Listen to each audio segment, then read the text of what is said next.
happening, people? I hope you're all well. So, Lucas Browne upsets Junior Farr by knocking him out in the first round. I mean, boy, listen, I'm not too surprised that Lucas Browne had success against Junior Farr, because Junior Farr, he fought what's his name, Dominic Gwynn. He fought Dominic Gwynn, and I'm just seeing when that fight was. He fought Dominic Gwynn back in 2019, and he was down in that fight. So he fought Dominic Gwynn, he went down in that fight, and this is Dominic Gwynn when Dominic Gwynn is past his best. I think Dominic Gwynn may have been 40 at the time, and I know power goes last, but even so, he was about 40 at the time, I believe, if I remember correctly, and he was down in that fight. So that doesn't necessarily mean he's got a poor chin, but it's not a good indication, is it? And Junior Farr has never come across to me as an aggressive fighter and a fighter that's really going to put his stamp on a fight. And he went in there against Lucas Browne, and again, he just looked a bit too... in fact, I'll tell you, I saw like an interview before the fight, and he said he was going to outbox Lucas Browne. You know, if you're a boxer and you're out here trying to, you know, get things done, you don't say you're going to outbox someone. You say you're going to knock them out. You know, you say you're going to knock them out. So, I mean, some boxers may say that, and it's all part of like tactics and that. But Junior Farr's never come across to me as the most aggressive guy. Anyway, let me talk about this fight. There's not much to talk about, but either way, Junior Farr gets in there. You know, he's trying to work off his jab. Lucas Browne, he doesn't look great. You know, Lucas Browne is past his best. That's without question. But Lucas Browne catches him.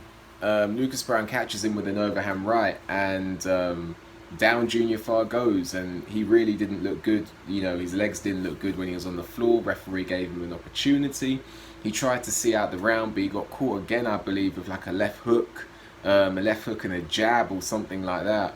And down he goes again, and this time he weren't getting back up. The referee just stopped the fight, I believe. So I think that you know, it is what it is. Lucas Browne, you know, 40 years old, it's a bit of a shock. I'm not the most shocked with regards to Lucas Browne having success, but I'm surprised that he won the fight the way that he did. I thought that Junior Farr would maybe take a bit of a while to get going. Lucas Browne, being a veteran of boxing now, maybe having some success and messing Junior Farr around a bit before maybe getting stopped in the mid-rounds. I thought something like that may happen, but no, Lucas Browne gets the win.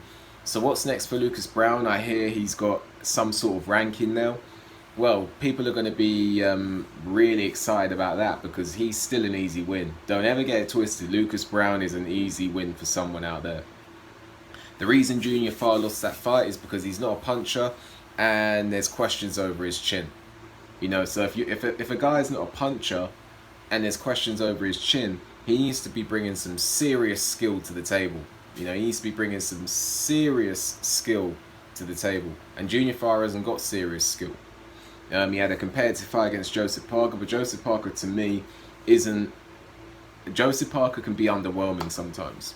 So it's not the biggest shock when someone has a competitive fight against Joseph Parker, because Joseph Parker himself can be a bit underwhelming at times. So it is what it is. Junior Farr, question marks over where he can go. Question marks over where he can go. Because for me, you know, he got knocked out by Lucas Browne. He got knocked out by a punch. It's not the worst thing, but that he has been down before. He's not the most authoritative in the fight, and he's not the hardest hitting in the fight. And I don't think he's got the necessary skill set to compensate for his lack of punching power and perhaps a lack of chin. So question marks for Junior Farr. Lucas Browne gets a ranking that's probably going to get him a payday. He's probably going to go into that payday. He's probably going to get knocked out. You know, he's Australian. What's that Australian heavyweight's name? I just need to have a look over. Let's have a look. I know his second name, but I want to know his first name. There's an Australian prospect called Justice Hooney. An Australian prospect called Justice Hooney, who Lucas Browne could fight. You know, up and coming heavyweight, 5-0.